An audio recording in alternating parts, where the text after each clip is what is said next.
go over to the school at Fort Myers Drive in UCLA. That's what he's here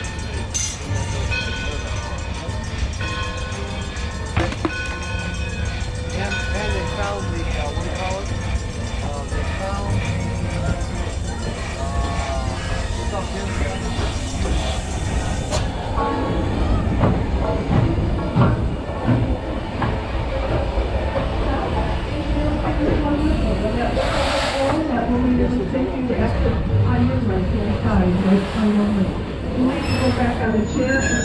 Please stay seated until the whistle has blown. Thank you. Now the whistle has blown, you can exit. Please look back on your chair.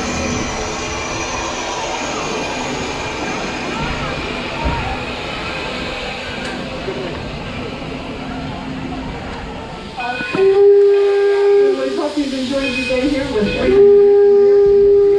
the only place in the United States. Let's everybody say goodbye to Greg and Gordon. Hi, guys. Thank you so much for a great day. It's been an excellent day today. Wait, get this. Hold on. And we're going to continue our celebration of our new vegetable building for the next 2 days. For the next 2 days, we're going to have our vendors out here and skits going on in front. So if you get a chance, come on back and see us.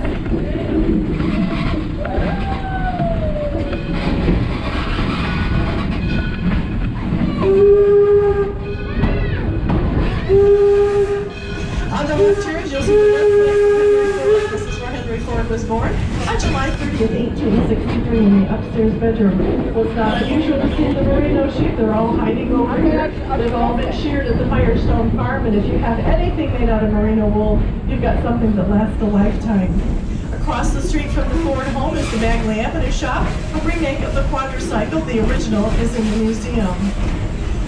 Ford Motor Company, and then the Model Ts. Head on down on the right-hand side, the two-story brick building, you'll see Oracle Lunar Light Cycle Shop, where aviation began. All the airplanes of today started right here. Have a good night, everybody. Thanks for coming in. Both of those buildings.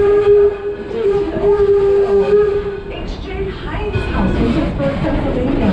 He was known for 57 varieties, but did you know the first thing he ever made was horseradish in the basement?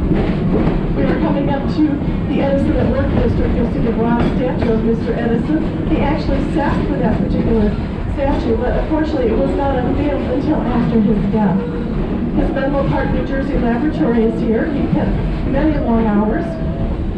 He patented 1,093 patents in his lifetime. This was also where the 50th anniversary of the opening of the village, October 21st, 1929, is called the Golden Light Jubilee. It was re-celebrated. Good night, Grandpa! And this was redone at right here and relived that 50th anniversary of the lighting of the light bulb. And next door to that was the original.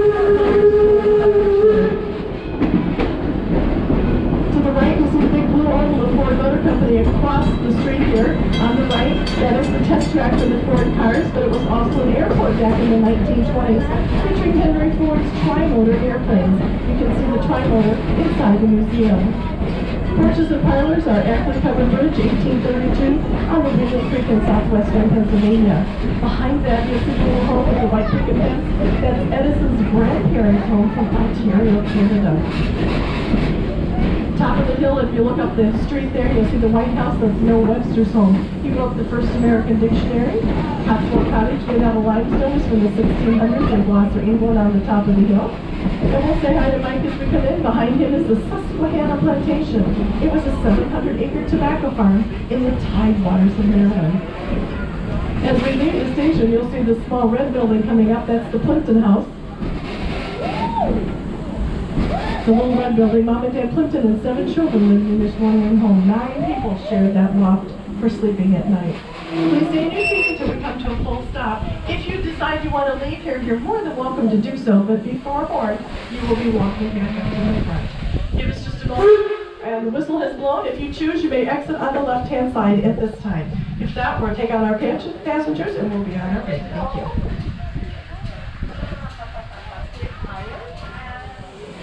And please remain in your seat. Well,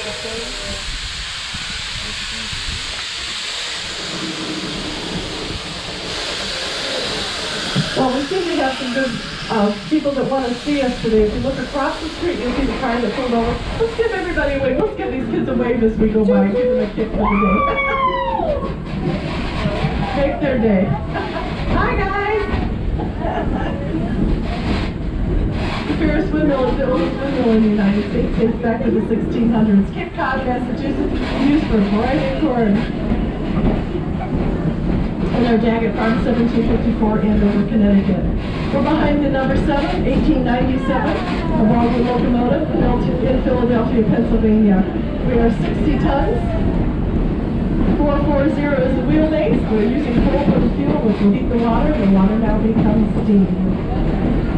You'll see our Percheron horses and on board. Go ahead and sit back and enjoy listening to the sights, the sounds, steam locomotive as we head back into the natural section.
Which are classic cars from the mid-30s to the mid-70s. We will be open on Saturday the 18th from 9:30 to 9. We have a late night at 9:30 to 5 on Father's Day itself on Sunday. If you have a membership this year, you can do that. Now we also will have the 4th of July celebration with the Detroit Symphony Orchestra. That is an extra fee, but you can talk to our visitor services or you can go online to the henryford.org and they'll be able to give you information on the dates that you would like to come in. Our Henry Ford Academy. And then we also have our baseball starting up next weekend. The 18th. Lonnie Doss will be playing the National, along with other teams from surrounding state in the 1860 rules of baseball. Every Saturday and Sunday, starting next week through mid-August, we will have ball games at 1:30 in the afternoon at Walnut Road. weather permitting. Back then, there was no such thing as a baseball bat. Everything was caught with the bare hand. Ouch! World Tournament of Baseball, that's in August.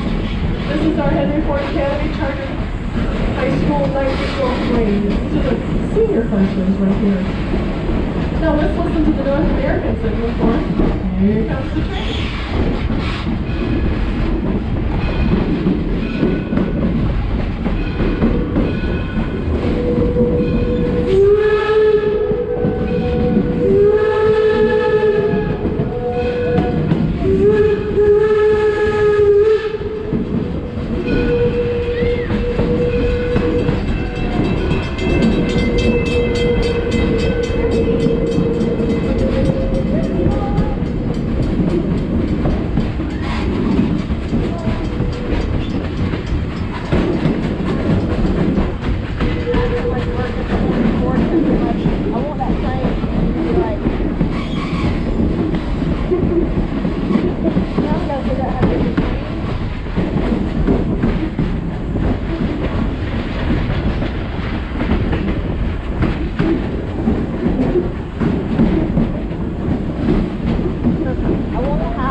Remember, you will be walking up to the front. The more than welcome is to stay right where you are. We'll finish up the evening at the front station, Firestone Station, which takes you to the museum area or the parking lot. We'll say hi to Ken.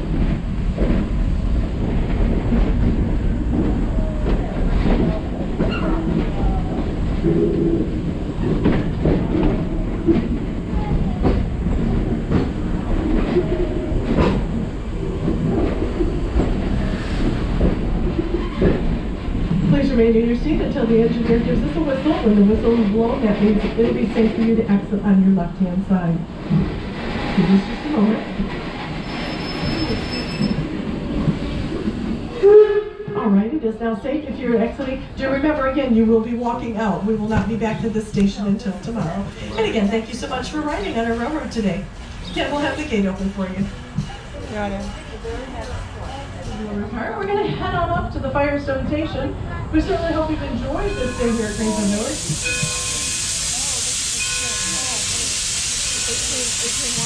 We're going to continue on with our celebration of the dedication to our Detroit Vegetable Building, built back in 1861. We'll be doing that for the next 2 years.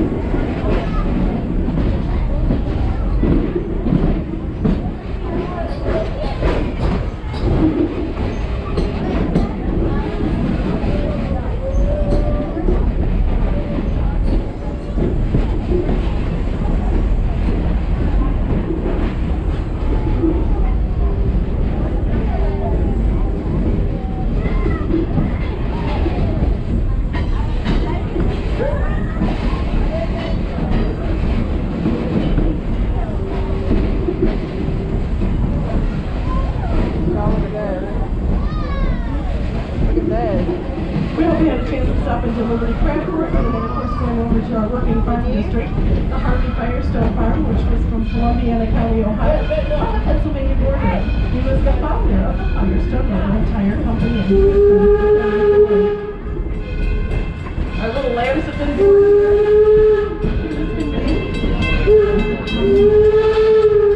This home was built back in 1828. It was the last residence in the village in 1984.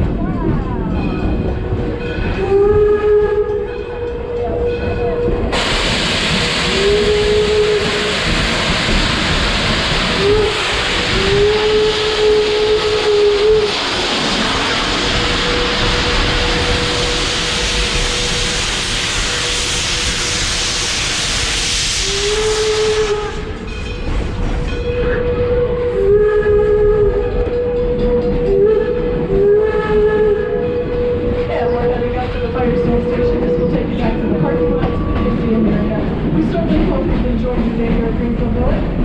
300 years of American history right here. Tell your friends about us, and don't forget to watch Innovation Nation on Saturday mornings. Check your local listing. So Raka is our person who tells us all about the village and wonderful innovation. We hope you tune into that. Please remain in your seat until we come to a full stop. Once we fully stop, the engineer will give us one whistle. And we don't walk in front of the train like the people are doing in front of us at the present time. This is unacceptable. So always got to be careful. Obviously, we have to teach some of our adults some safety rules. We're going to say good night to Greg and Gordon. Thank you so much. Wait for the whistle from the engineer before standing up. That was the whistle from the 5 o'clock whistle. Alrighty, it's now safe to exit on the right. Please double back, make sure your belongings are going with you. And thank you so much for visiting and safe journey home.